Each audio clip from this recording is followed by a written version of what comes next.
महात्मा बुद्ध कहते थे कि मनुष्य का सबसे बड़ा दुख उसके अपने ही मन से आता है।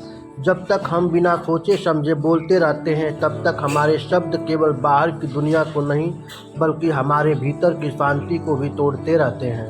मौन का अर्थ केवल बोलना बंद करना नहीं बल्कि मन में उठते विचारों के शोर को भी शांत करना है।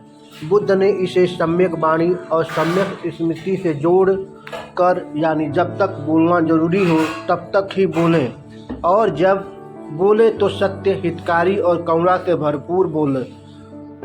उन्होंने कहा कि मौन साधना से मन का विक्षेप कम होता है। हम दूसरों को गहराई से सुन पाते हैं और खुद को भी साफ साफ देख पाते हैं। जब हम मौन में रहते हैं तो हमारा ध्यान स्वाभाविक रूप से भीतर की ओर मुड़ता है, जहां हमारी असली पहचान और शांति छिपी है।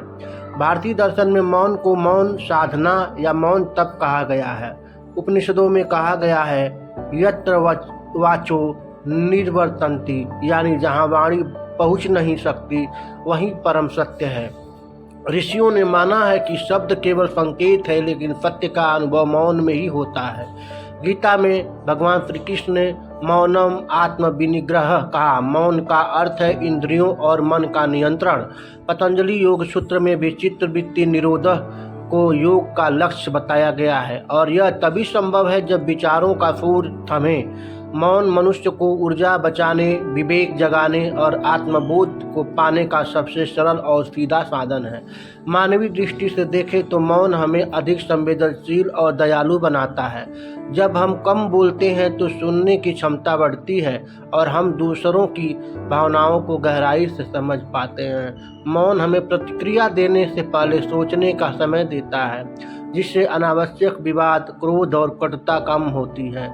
यह हमारे रिश्ते को बेहतर बनाता है क्योंकि हम भावनाओं को शब्दों में जल्दबाजी में नहीं बहा देते।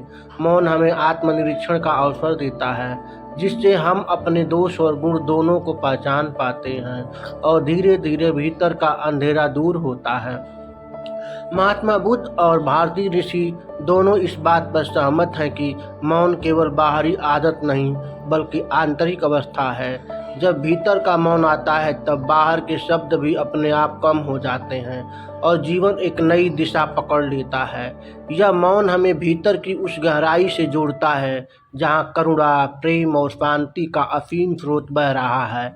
यही वह अवस्था है जहाँ जीवन बदल जाता है, क्योंकि तब हम बाहरी शोर में खोकर नहीं बल्कि भीतर की रोशनी में जीना शुरू कर देते हैं और यही मौन की सबसे बड़ी विशेषता है।